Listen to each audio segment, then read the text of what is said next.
All right. All right. It's 9 o'clock on Wednesday. It's October 2nd.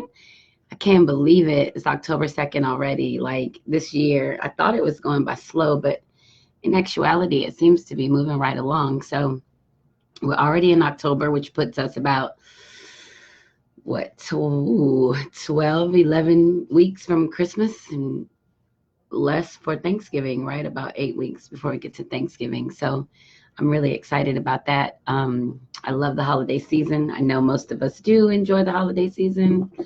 So here it comes, full speed ahead, whether we're ready for it or not. So I'm Joycelyn Wells with Joy Exposed, and it's Wednesday night at 9 p.m. Hi, Sheila. Thank you. It's Wednesday night at 9 p.m., and we're going to get ready for our show tonight.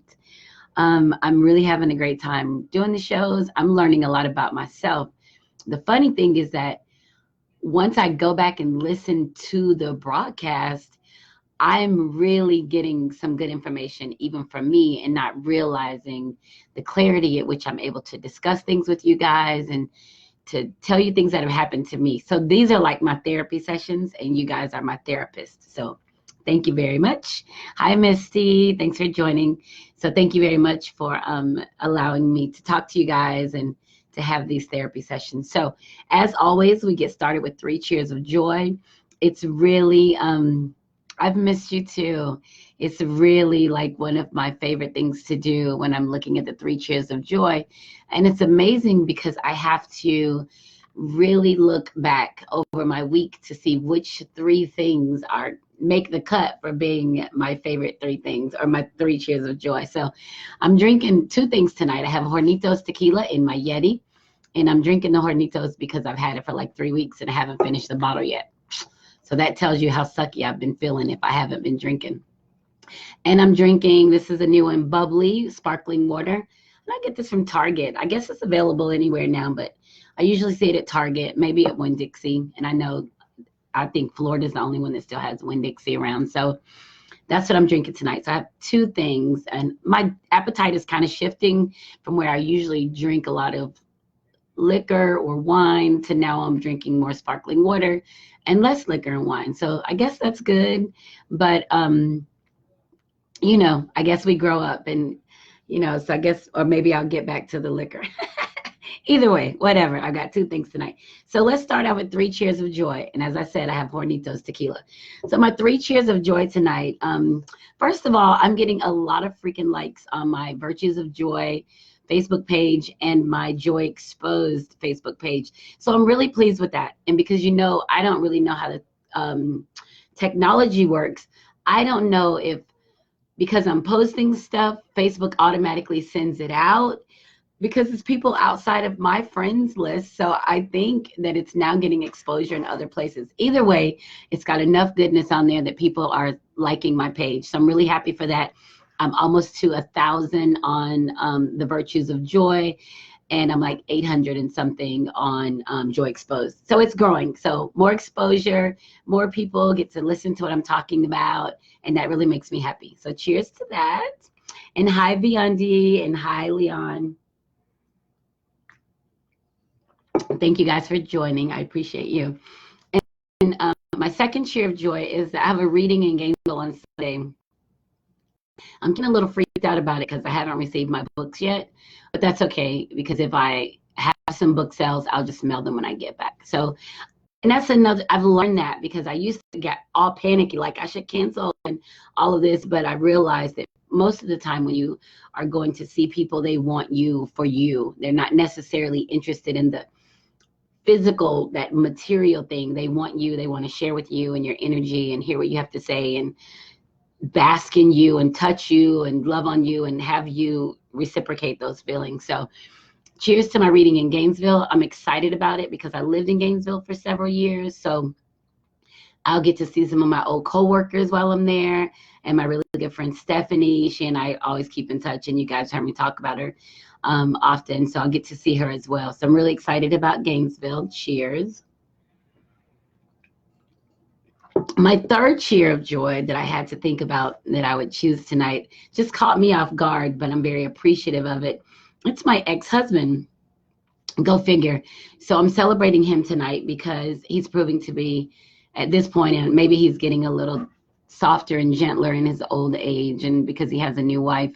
But I'm celebrating him this week as my third cheer of joy because he's just been forthright with information and very direct with me, and I appreciate that. So I don't know if it's necessarily him or if it's me that can appreciate it, but like, we have to go in November to visit the University of Florida with our son. So he, we've been coordinating that. So we got that taken care of.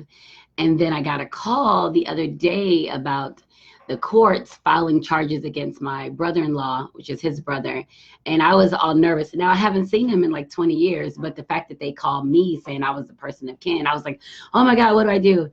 And I called him and he's just like, call him and tell him you ain't seen him in 20 years. What you gonna do? And I just really appreciated the frankness of it. And maybe it was no big deal, but the fact that he's just like able to give me information and just to kind of guide me through that situation, that meant a lot to me. And lastly, I just kicked myself for this today. I forgot my son was having an IB pinning for his ceremony last night. And you guys know I've been in the yucky yuck space, but we'll talk about that in a minute. Anyway, I forgot the ceremony was last night and I didn't go. But this morning, my ex-husband sent me pictures from the ceremony. This is the first time he's ever sent me pictures of the kids when he's had them or he's done something with them, like ever since ever. Like if I wasn't there to see it myself, I didn't see it. But he'd sent me pictures and I really appreciated that. And that meant a lot to me. So my third celebration tonight is my ex-husband, and he's proving to be a better ex-husband than husband. For me anyway, so cheers to him. So those are my 3 cheers of joy. My likes on my social pages increasing, my reading in Gainesville on Sunday, and my ex-husband is proving to be a human after all this time. I'm very happy about that. Hey, Stephanie. Hey, Katie. So I'm very happy about that. So cheers to all of you. I hope you have some things that you're celebrating, and I would love for you to share them, what you're celebrating for this week. So I think this week, I've been kind of going back and forth about my Woman Crush Wednesday. And I think I'm going to do something a little non-traditional tonight because last week I found out that one of my former students died. And that has really just held on to me in a unique space. And because I don't really have a lot of death around me, I never have. We didn't have a very big family. So, people die in my family like every few years. So there's not ever like a lot of death around me, even people that I know. And it's disconnected from me.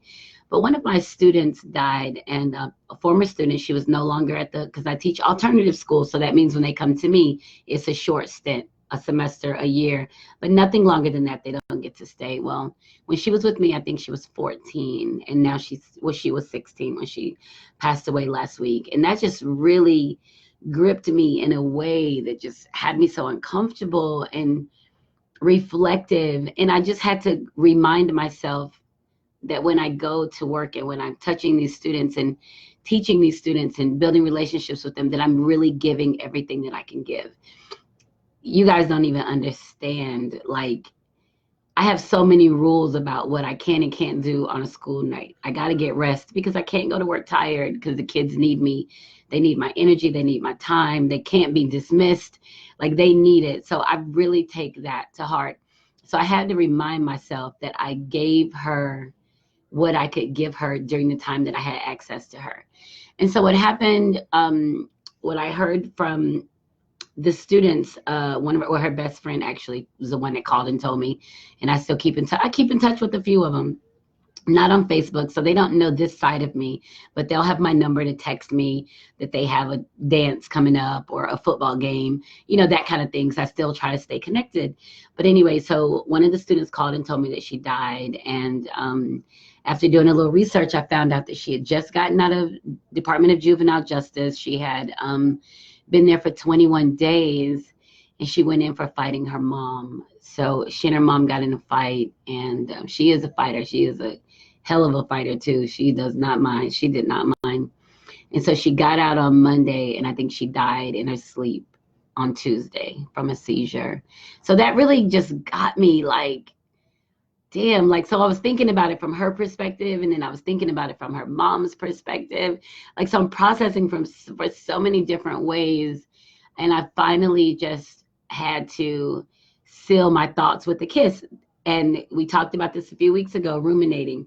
What if I would have done this? Could I have done this? What can I do? Do I reach out? I went through all of this stuff about what to do. And then I was just reminded that my time with her was my time with her, and I gave her everything that I could give, and she got to a place that she was able to exit and go on with her life. So I really had to just seal the thought of her with a kiss.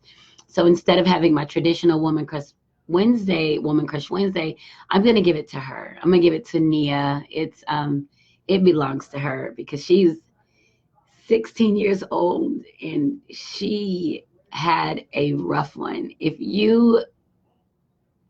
And I see it with my kids all the time, and I just love them. It makes me so emotional. But if you have grown up your life and you fight, if you're a fighter and you have to fight in your home and fight outside of your home, you've really had a tough moment. You're having a tough life. And I just hate that the conversation or the thought was that she was fighting with her mom. And I can't imagine the way her mom feels now after the fact. So, cheers to Nia. She's resting. She's not fighting anymore. And she's going to be at peace. And her death was not in anybody's time. It was her time. It was just that's what death is. And we have to recognize it. So that's really been weighing on me heavy for the past week and a half. And I process everything. I'm such an emotional processor. I just get into this weird ass space, and I have to allow my emotions to just sit there with me. And that's what I've been doing with her, which probably explains some of the energy that I've had and the way that I have not been interacting on social media. Yes, LaShandra, you're exactly right. The mom needs more healing, right? The mom needs more healing. And hopefully she has a support system around her to do it, to have the healing. Or I haven't even, other than reaching out, offering my condolences, I haven't been moved to the next thing. If it's to send a gift to the family, or I don't know what the next thing is. And I actually even thought about doing something at the school in her name. So I don't know, but it's a tough one, right? Because I have kids. I mean, most of us have kids, and you think about your child, you fighting your kid, you're like, come step over here if you want to. I'm going to tap that ass for sure. Like, that's me as a mom. Like, come on if you want to. But for the child to have the thought to do that, that's already in such a yucky space. So yeah. So I'm saluting Nia tonight, and she's 16, and that means if she's chosen to leave this earth, that means that her purpose was already filled. Like, she was chosen, so she did what she was supposed to do, and we have to trust that God knows, and we have to just respect that. So she's my Woman Crush Wednesday. Nia, 16 years old, sophomore in high school, and her life ended last Tuesday. And she was a beautiful, beautiful spirit. And let me tell you that one of the other things, as a teacher in this day and age, back in the day, our teachers would take pictures and do stuff, and they would have stuff of us. But now you're hesitant to do that. And especially because I'm in an alternative school setting, some of our kids are in protective custody. People don't know they're there. So you can't post them and put on social media and stuff. But because I teach science, I do take a lot of pictures in the classroom of the students and experiments. And, sometimes we'll be silly and do some selfie shots. And I was able to go through my pictures from the past couple of years and find pictures of her. And it was probably one of my most accomplished moments, that I was able to capture her with a smile on her face. I never got the negative yuck from her. I always got the calm side of her. Like, so that was really just good for me to have had an opportunity to share that with her and to be a part of her life. So I'm grateful for it, and I'll always treasure that moment. So not congratulations, but rest in peace, Nia. Your time was here. You fulfill your purpose, and it's time to move on. And I'm so grateful to have had the opportunity to know you. Whew, I've had such heavy shows, right? So I'll keep moving forward. One of the things that I mentioned just a few minutes ago is that I've been in such a yucky space. Now, I made a video a couple years ago, maybe a year ago, about depression. And I know I cannot be the only person that suffers from depression. And it's not even depression like I'm on medication for it. It's like certain times, it used to be certain times of the month, and now at certain times of the year, I get into this yucky ass low. Like I can barely even move. I'm in such a low space.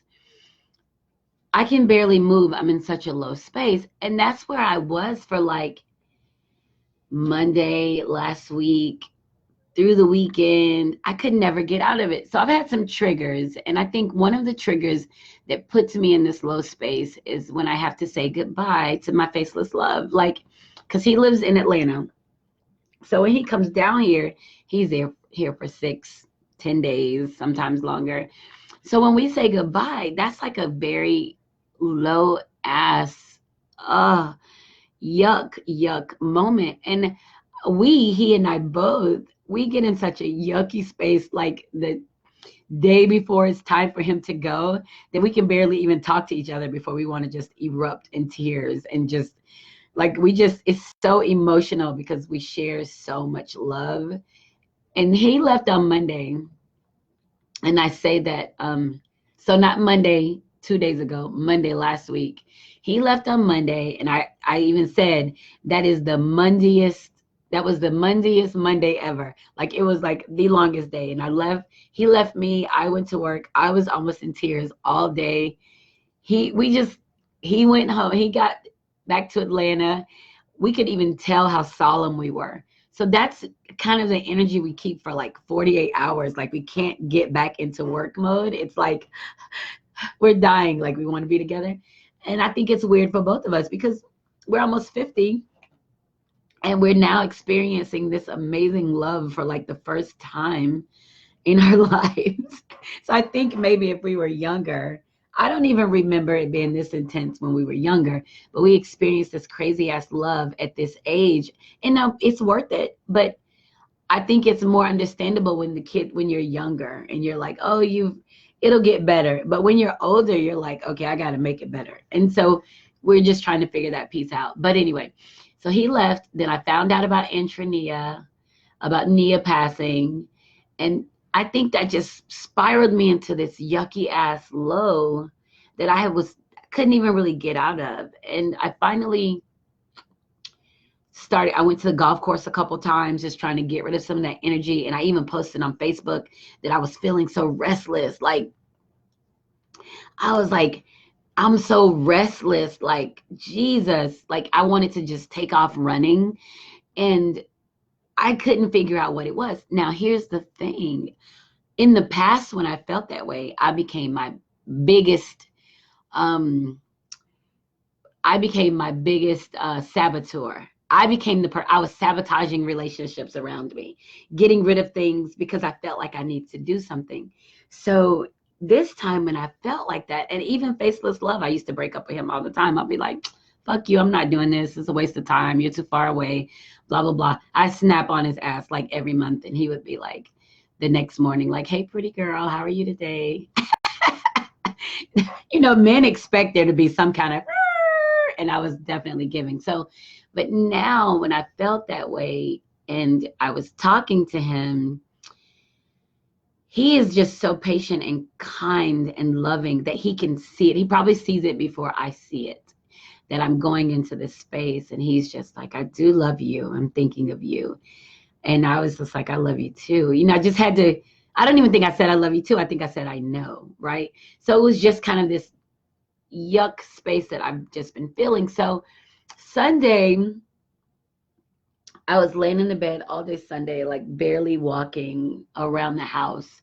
Just felt like shit. I wasn't drinking anything, nothing, water, liquor, wine, nothing. I wasn't eating. I think I ate some grapes.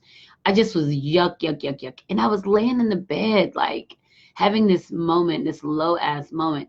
And then I reminded myself, like, bitch, you climbed a mountain. You climbed not only a mountain, you climbed a volcano. Like, bitch. So I just literally start talking to myself about amazing things that I've done in my life. And when I was in Naples, Italy, I climbed Mount Vesuvius. It's an active volcano. It's dormant, but I had to sit there. I laid there and thought about it and reminded myself, bitch, you're bad. You're badass. Like you can do this. Get yourself out of this. And so I kind of start talking to myself, and I guess it's a coping mechanism. I don't know, but I started talking to myself about that. And I literally was laying in the bed thinking about, and it's amazing how clear these things just popped up in my mind, thinking about how my feet felt on the actual volcano, in the sandy, sooty volcano, like how my feet felt and how I was sweating so hard and how I was trying to convince myself to stop. That no, I was by myself. So it was like, no one will know if you don't make it to the top. This is just you. So quit. I was having those legitimate conversations with myself going up the fucking volcano. And I kept going and I kept going and I would stop and I would rest. And when I say I'd stop, I might have taken 10 steps and stopped. I might have taken 5 steps and stopped. I might have said, walk to that beam and stop. Like it wasn't like I was walking 100 feet. I was literally pacing myself to walk up this volcano. And so when I was laying in bed, not necessarily feeling sorry for myself, but feeling very weak and feeling very defeated by energies and thoughts and things around me, the fact that I was able to pull from this powerful space of, I hiked up Mount Vesuvius, a volcano, and I got all the way to the top and I was able to look inside. Now, I know that may not seem like a big deal to you guys, but to me, that was a fucking awesome thought to have because I felt like I was dying. And it helped me with feeling restless because when I was hiking the mountain, I wasn't restless. I was exhausted. So it almost allowed me to get rid of some of that crazy negative energy that I was having inside, thinking about that trek up that mountain, right? So it really put me in a very good space of just trying to cope with the fact that for whatever reason, I had ended up in this yucky ass space. And so I'm looking here on the messages. And Chandra said seasonal depression is real. Her mom suffers. Katie says winter for her. And it's like you start thinking about with winter coming, you start thinking about it. And if you're living in the house with someone who suffers and you get used to what they're doing, you start planning for it. How do you get around it? Thank you guys so much for sharing that. She said it starts kicking around fall all the way into February. It's tough. It's called, and I don't know that this is the time for it, but I know on the West Coast in like Seattle area, they have high cases of seasonal affective disorder, and the acronym is SAD, S-A-D. So I thought that was kind of cool that the acronym was SAD, because that's how you feel. You literally feel sad, and it's seasonal affective disorder. So I was really having a tough time with it just past week, and I was able to kind of dig into a good space of me and something accomplished that I did, and I was able to pull it out. So I was very happy about that, and I loved it. I'm like, dude, I'm a badass. I'm like, I'm a bad bitch. So what am I going to hike next? What am I going to do? And there's nothing really. Now I'm like, okay, I can do it. I can do it. And I felt after processing that for a couple of days and going out to the golf course, This morning I woke up, I felt amazing. Like I felt I was back in love with Faceless Love. I wasn't unhappy with him. I wasn't unhappy with myself. It was like I just like a screen of fog had been erased from my eyes and I was able to function again. And the good thing about it is when you're in these spaces that people aren't telling you to get out of it and people aren't negating the fact that you're suffering. People are literally supporting you while you're in it. And I really appreciate that from you guys on Facebook. When I posted I was restless, I got so much great feedback from that. Just trying to calm that beast in me. Like, I got to do something. And, you know, when you're in those restless moments, you can do all kinds of shit. In relationships, start new ones, do some shit you got to apologize for. When you're in that restless space, you don't know what you'll do. So I really appreciate the feedback that I got from my Facebook family. And I definitely appreciate the interaction and feedback I got from Faceless Love, because he's like, I know I love you. And, you know, just that reassurance. He didn't pressure me to do anything different. He asked about what did you eat anything? You need to eat something. Do you have this in there? Go eat this. You know, he did that kind of stuff, but it wasn't like, man, you tripping. You've been going through this shit every month. You know, it wasn't that kind of negative thing. It was more of a, okay, I know that this isn't a good moment for you, and let me just check on the things that I can check on. And yeah, so it was just really, it was a tough moment for me. Hopefully I'm out of it. I know when I'm in those spaces, I need to probably exercise, do some yoga, something to help me to deal with it. And I was able to do some of that at the golf course, but then I was also able to do it by pulling out some ideas of things that I used to do, or things that I have done in my bucket of successes. And that's what I'm thinking about. Climbing Mount Vesuvius was definitely a feat for me, and I'm very proud of it.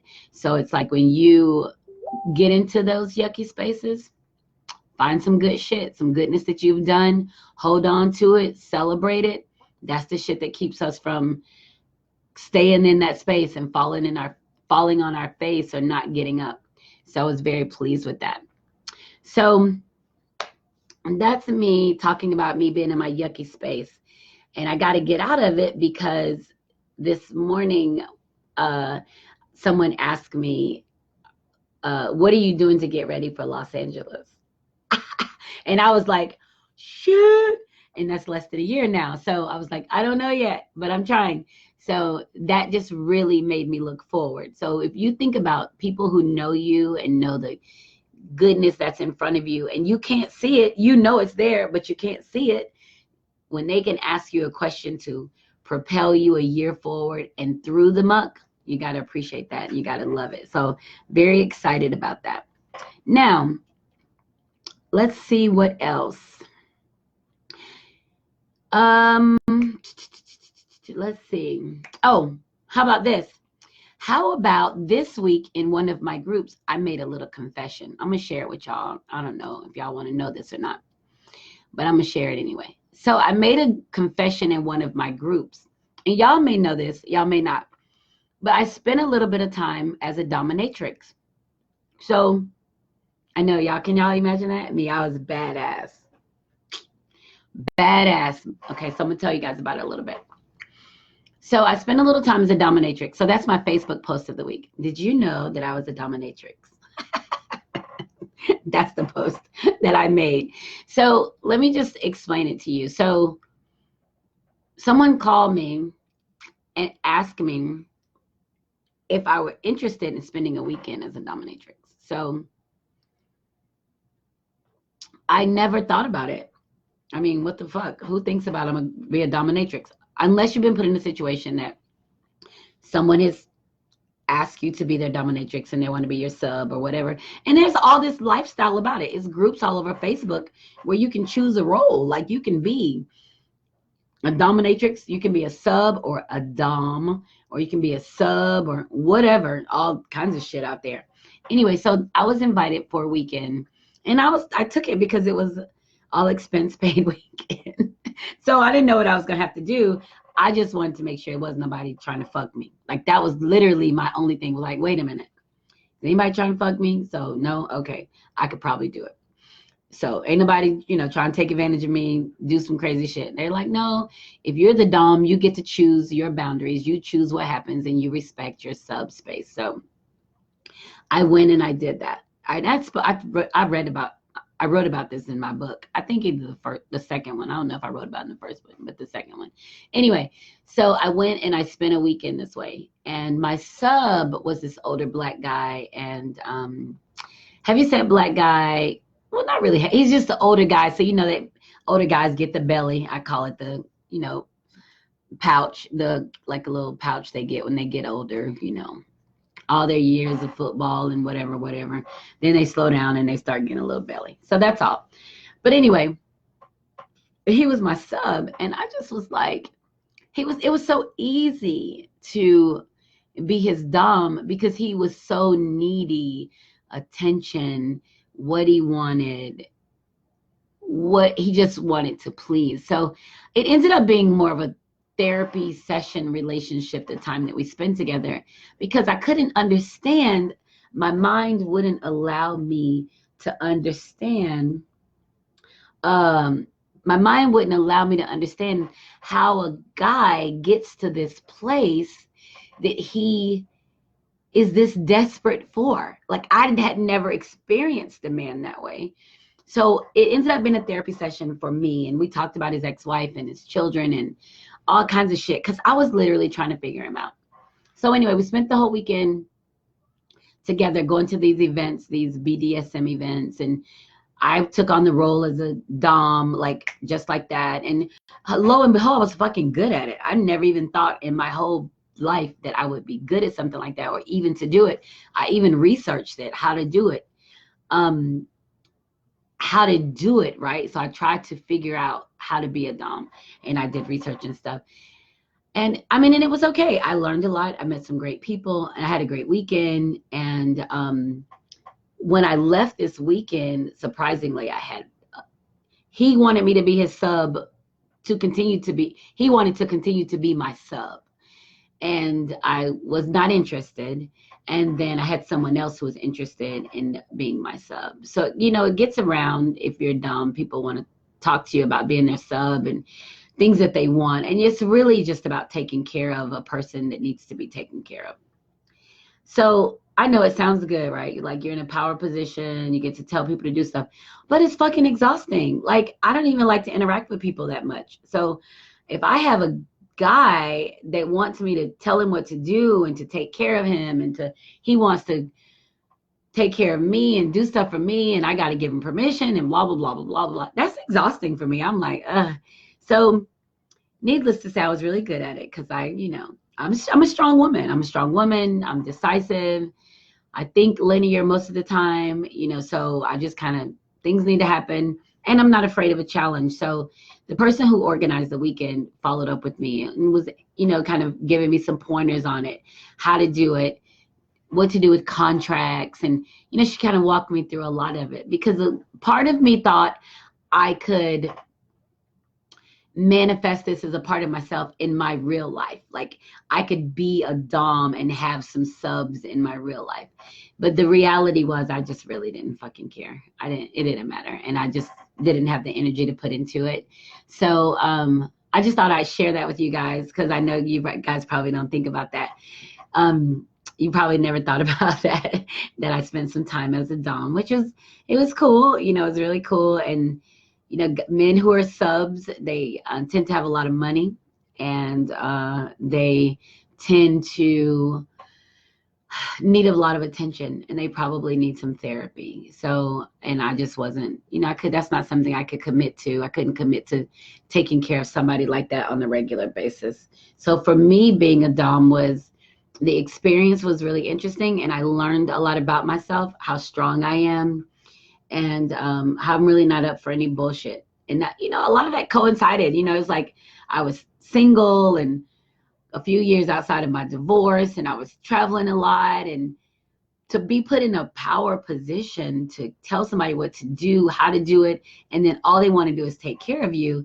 That was really I kind of got drunk off that moment for a little while, but I let it go because it is exhausting. And I still hear from the guy every now and then. He wants to know how I'm doing, if I have a new sub yet, that kind of thing. And I don't. So I'm not even interested in having one. But I do think that people don't know the stuff that you have had going on, and people don't know who you are unless you share that, things about you. And one of the things about Joy Exposed is I try to maintain a level of transparency and to let you guys in on this. So that when you have these thoughts and you have these desires, it's okay. It's perfectly normal to have them. So if you want to be a sub, let somebody know you want to be a sub. It's a whole lifestyle out there. People will gladly have you. If you want to be a dom, then go ahead and do that. It's a whole lifestyle out there.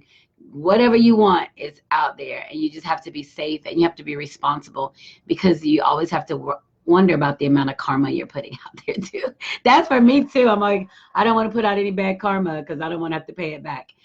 So you have to really make sure you're not mistreating people, whatever it is you're choosing, and that you're choosing for goodness, like you want pleasure from it. And it's not to limit somebody's movements or to control them.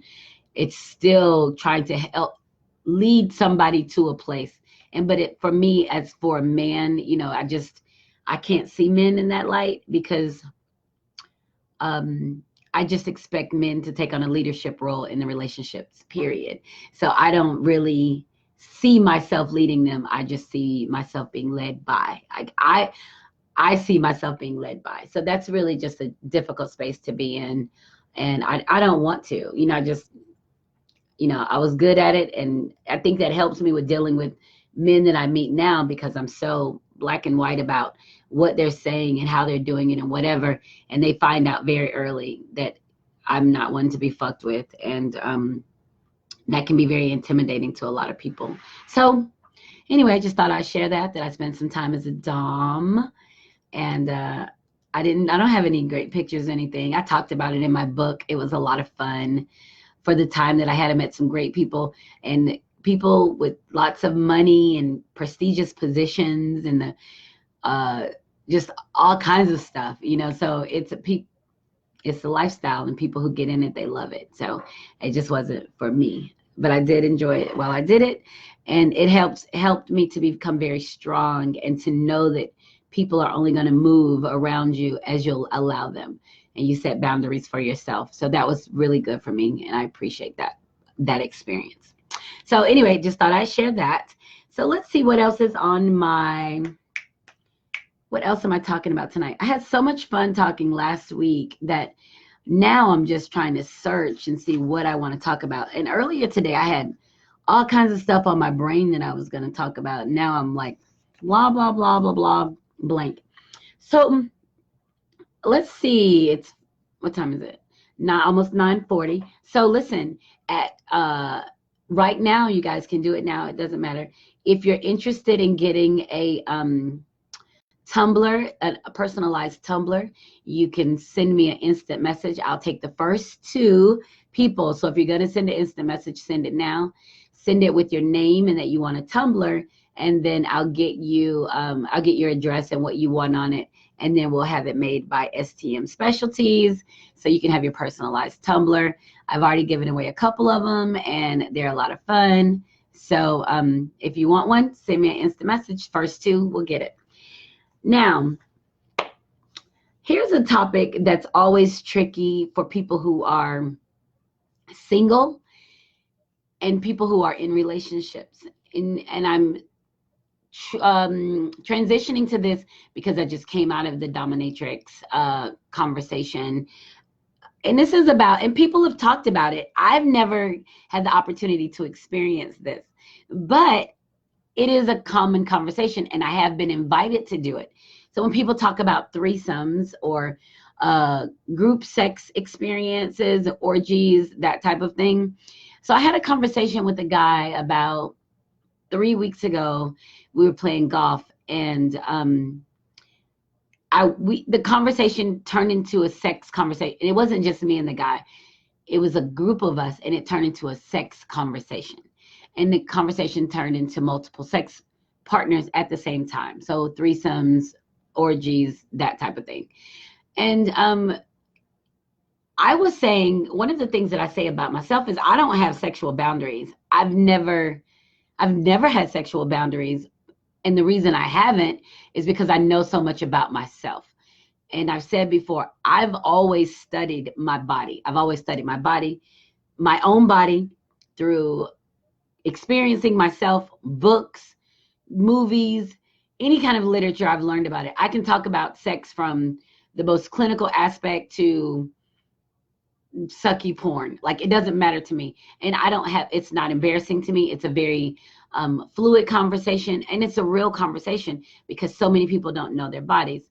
Now, because I am such a free-spirited, open person, I have been asked several times to come into relationships as a third person, as a partner, or participating with someone in a sexual experience with somebody else and that type of thing. But I've never been interested in it. I mean, I think I'm not interested in it because I hate to be so blunt, and I don't know how many people are listening, but I've never really been interested in it because I'm not interested in pussy. Like, I would probably be more interested if it was two men, but not with a woman. So, but men will ask, and it's with another woman, and I'm not interested in that. But no two men that I know are like, hey, let's get together with such and such. It's going to be me, you, and him. Like, and that hasn't happened. So it's been more along the lines of a man and a woman, and they invite me in. I'm not interested. And I don't know that I'm necessarily going to get any pleasure from it. I'm pleasure on my own. So I have pleasure for myself. And now I found myself, the weirdest thing, I found myself in such a pleasing, loving relationship that I don't have desires for anybody else. So during the conversation, this is how it happened. The guy was asking me if my guy asked me to bring a third in to our bedroom, would I be okay with that since I was so open sexually? Hi there, Warren. Hi, Angela. Hi, Edie. My Edie.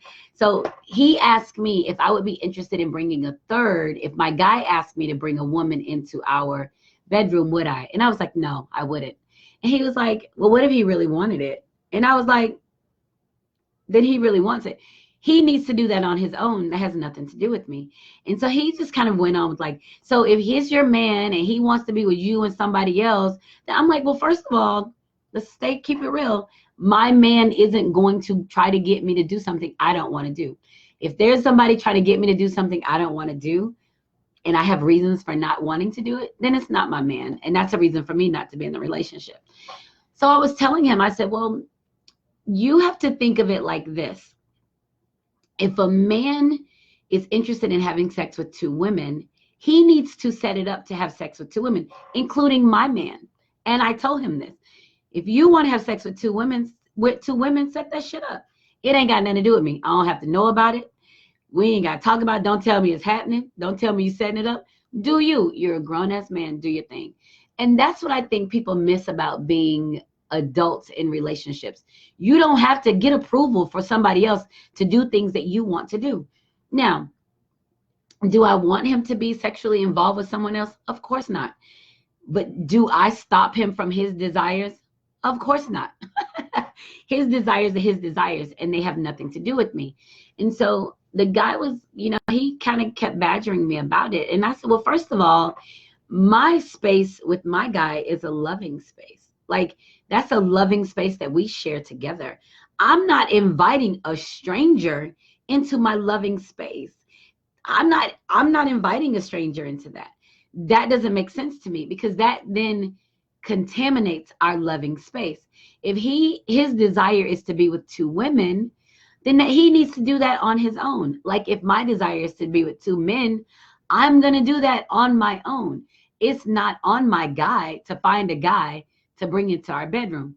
And I think a lot of couples get lost in that. And a lot of couples lose sight of the fact that they're in a relationship because they brought a contaminant into the bedroom, into their space. So it doesn't matter if they all came in and fucked for the night.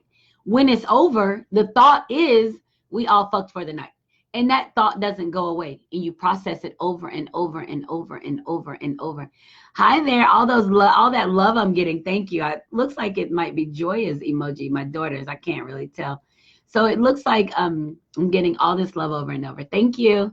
So if you're going to contaminate your loving space, then to me, it's not worth it, because you're going to process it over and over, and I don't want to process it over and over. It's easier to have a sexual experience with someone that you're not in love with and to release it than to bring somebody into your loving space and to now taint that relationship because the thought doesn't go away.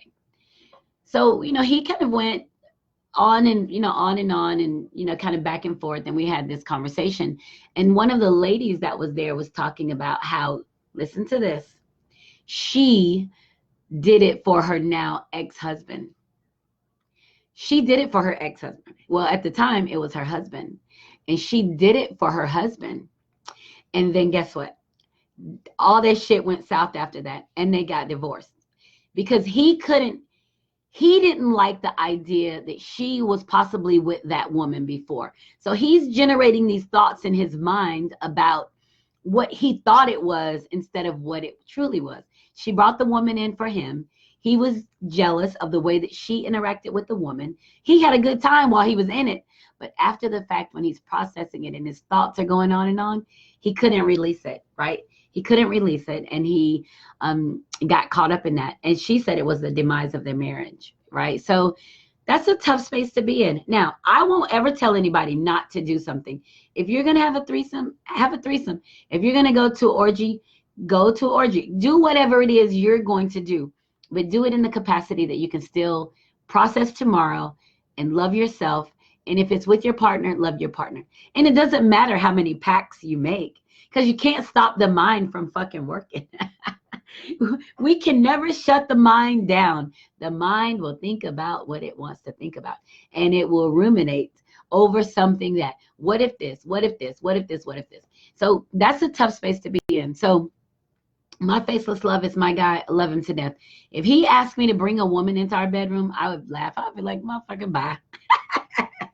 I ain't bringing no woman. Go get you 2 more and leave their asses at the Hampton Inn, the Motel 6. Leave them somewhere, but you don't get to bring them in our space. You don't get to taint a space that I've allowed myself to love and be comfortable and be happy. Will not be tainted by something that you just decided to do on a whim. Nope. Doesn't work that way. Not that way for me. So I think we have these ideas of what pleasure means to us and where we're supposed to get our pleasure from. I think we have these ideas of, I knew that was you, Joya, with all those love, all those hearts. Hi, Warren. I love you too. Hi, Keisha. So I think we have these ideas of where pleasure is supposed to come from. And you think the more people you can have involved in your pleasure, the more pleasure you're going to have. Well, I'm going to help you guys with something. Your pleasure is very personal. Like the pleasure I receive is very personal. And so my focus is always to please me. So, but my thought is, if I'm pleasuring myself, if I'm pleasing myself, my guy will be pleased too, right? So it's not ignore me and focus on him.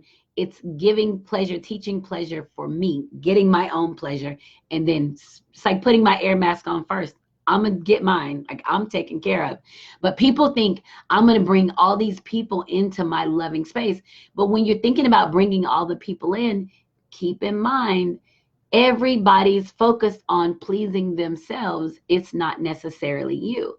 When you're in a loving relationship or you're married, that's an extension of who you are. You are sharing a bond, something very special. And when you bring something into that bond, it definitely taints the bond. And some people may say it made us stronger, or it made us, maybe, I don't know. I'm speaking from an I perspective. When you're faced with an opportunity to bring someone into your relationship, for me, I'm going to say no. Now, like I said, my guy can do it on his own, but you don't get to bring somebody in for me. I'm not participating. I don't want I don't want to be making love to my guy and have some guy I don't know fucking me. I don't want to do that. I don't want to be trying to figure out how to eat somebody's cooch. I'm not going to do that. And I don't want somebody trying to figure out how to eat my cooch. I'm not interested in that at all. As open as I am sexually, that's not something that I'm going to do in my loving relationship. Now, I've been in situations to watch this. I'm a voyeur. Now, I'm a voyeur by any means. I'm a voyeur. And I also love men. So I'm not saying that I have not been open to the immediate carnal response to a person.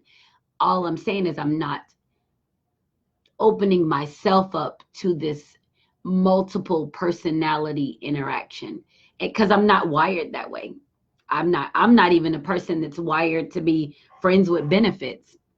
I'm not even wired to that. I'm like, I'd say the same thing. Shit, we can fuck once, but we can't fuck twice. I can't do that because I be trying to plan stuff like, well, let's go to the movie. Let's go to dinner. Maybe I'm gonna try to cook. Let me do this. He said I'm a processor like that. So I don't do stuff like that, which is put me in a great space to be in such a yummy relationship, because now all of those things that I want to do, I can do because I'm in such a yummy space, and I don't have to deal with the yuck anymore. So I just wanted to share like those kind of personal things about me, because we talk about so much good stuff on the show, processing our thoughts, how to move forward on our path. And that's a part of it. We're all carnal. We have carnal desires, like our tummy rumbles for food. We all sit up wanting to be with somebody, wanting to be touched and loved and hugged. And we have to figure out what it's worth to us. What's the process of it, right?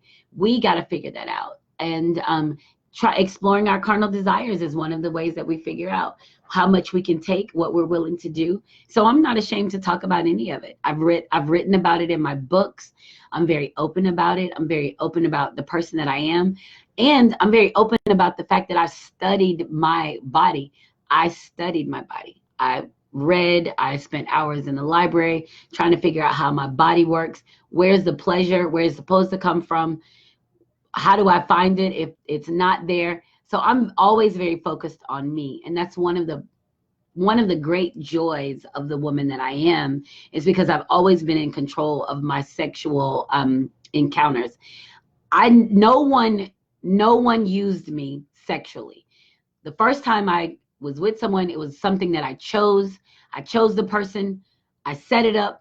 I was on top of it. Like I was on top of it the first time. Like I knew that nobody could side talk me or sweet talk me wanting this and wanting that. Cause I already read too much. I knew too much. No, I don't want to be with you. No, you can't do that to me. No, no, no, no, no, no, no, no. And so I was very empowered by that, which makes me a very strong woman. It makes me very focused and assertive and doing and coming and loving myself and being a part of the experience and not letting somebody take advantage of me. So we're down to how many minutes we got left? Oh, so I have like 7 minutes left. So I was going to tell you guys a quick little story. I was at an event and I was supposed to make Jello shots for the event. And y'all know I don't cook. I've already said that. And I'm serious. I cook a little bit. But anyway, I was supposed to make Jello shots for this event. And I didn't put any water in the Jello shots. I only put liquor in them. And so it was a bunch of women there. And it was a bunch of women and men there. It was a big event, like a cookout or something. And so the women started chiding me about not being able to cook. She can't even make Jello shots. She can't cook. Ha, ha, ha. Y'all know how women get petty. Ha, ha, ha, ha, ha. So they going on and on and on. And I just was sitting there like, I don't give a fuck. Eat them Jello shots and get drunk. That's why I made them eat them and get drunk. All that vodka in them, eat them bitches. So they kept going on and on about me not being able to cook. And I didn't say anything about it because I don't deny it and I don't care. Like, I cook when I want to cook. I'm inspired to cook. I cook for my faceless love. I don't know that. And, he eats. I don't know if it's good. But I cook for him. I'm inspired to cook for him, but I don't give that part of myself away to a man just because he's a man and he wants me to cook. And I'm not trying to have some battle with somebody about whether I can cook or not. Oh, what the fuck? It's the 21st century. We can eat 24 hours a day. Who cares whether I cook or not? But whatever. Back to the story. So the women are going on and on and on. So they get in, honey, talking to their husband. Joycelyn made the Jello shots. She ain't put no water in them, so they strong. They going on and on. The men laughing. Let me try one. Da da da. So I finally was just like, these bitches tripping in here. Like, I can't believe this. They making a big deal out of it because I didn't put any water in the Jello shots. Who cares? So anyway, so a couple more comments are made. And I said, hold on, let me help you guys with something because you guys seem to enjoy the fact that I can't cook. And I don't deny that. And yes, I did make the Jello shots. And I didn't put water in it, which says I don't know how to make Jello. Why the fuck would I make Jello? That's never even crossed my mind that I'm going to make Jello. I use Jello for Jello shots. So I'm like, but let me help you guys with something while you're figuring this out. And the guys are like, what? You don't know how to cook? That's why you single, da, da, da, da, da. And I said, no, that's not why I'm single. I'm single because I'm single. Like, whatever. Food ain't going to keep a man anywhere. And they were like, oh, yeah, but get him home and it's this and da, da, da. They go on and said, I said, well, let me help you guys out so we can end this conversation about me. You guys talk about something else. I said, my expertise are not in the kitchen. My expertise are in the bedroom. And silence dropped across the whole fucking house. Was quiet. And the women were like looking at me like, oh, I can't believe you said that. And the men were looking at me like, yes, teach some classes to the bitches who spend too much time in the kitchen. So because the men start making those comments, then the women are upset. Like, teach some classes to the bitches that can cook because they need help in the bedroom. So it kind of shifted the energy. But I'm like, you got to be true to who you are. Listen, nobody around me has ever gone hungry. Nobody. I've raised 3 children, happy, healthy, brilliant children. I didn't cook a lot. And if Joy is still on here, she's probably laughing because she knows. But I didn't cook a lot. But nobody's been hungry. Nobody's needed anything. And they've always gotten plenty of love. And that's who I am. So, but I am well aware of me and the things that I'm good at. And I'm very open about them, whether I'm crying about losing a student, whether I'm crying about I'm depressed or thinking about the fact that I climbed a mountain, or whether I'm reminiscing and thinking back of the time that I spent as a dominatrix, or whether I'm sitting here talking about the fact that's right, kill him dead, or while I'm sitting here thinking about the fact that I've been invited to threesomes and finally figuring out why I'm not interested in having a threesome, or why I'm not interested in being a part of that dynamic. And it could be because I'm definitely on my own accord. Like, I do my own thing. I'm a great lover. And I don't know if Faceless Love is listening tonight because he hasn't made a comment. He hasn't texted me, but I'm a great lover. Like, so he's not going to deny that I'm a great lover. I am. And, I spend time on that. That's where I spend my time. And that's where I like to think that I'm an expert in knowing myself and finding ways of pleasure and pleasing myself without getting lost in the bullshit. So it's 9:58. We've had an awesome, awesome show tonight. It's been a whole hour already. And I've celebrated my sweet Nia, who passed away last week. And we're going to put her to rest on Saturday. And just thank you guys for your comments and for your love and your attention and your support. And you know what? We're moving forward. We've got tons of stuff to do. We got a book almost finished. Book number 4 almost finished. I'll be in Gainesville on Sunday. I'm super excited about it. Faceless Love just sent me a text message and said, no, I'm not going to deny that. You are a great lover. So he don't worry about me cooking. He's like, yes, right? So that's funny. But yeah, so, we're moving forward. We got a lot of great things going on. And I appreciate all of you and all of your amazing support. And remember, if you guys are interested in getting a Yeti, send me a message through Instant Messenger and we'll get that all worked out. And I'll get you a Yeti. Well, Yeti-like. Stephanie's going to kill me. Like a Yeti, one of those insulated thermoses, right? So like a cup, and it's about a 16 ounce, I believe. So remember, when this is over, you can download all of the episodes on Spotify, Google Play, iTunes. Follow me on SoundCloud. I need followers on SoundCloud. I'd appreciate that. Thank you so much. My books are available, of course. I've tried to do a bedtime story on tact. That's out there. I have a link out there to read one of the other stories. So there's tons of information out there. Anything you can find on my website at joycelynwells.com. I'll put the address in the comments if you need it. But go see what's on my website. Tell me what you see. Tell me if you want something different. And as I always say, you could be doing anything, but you're doing me. Thank you for spending this hour with me. It's Joycelyn Wells with Joy Exposed. And remember, when joy is exposed, everything just feels better. Mwah. Good night, Facebook. Love you all. Bye.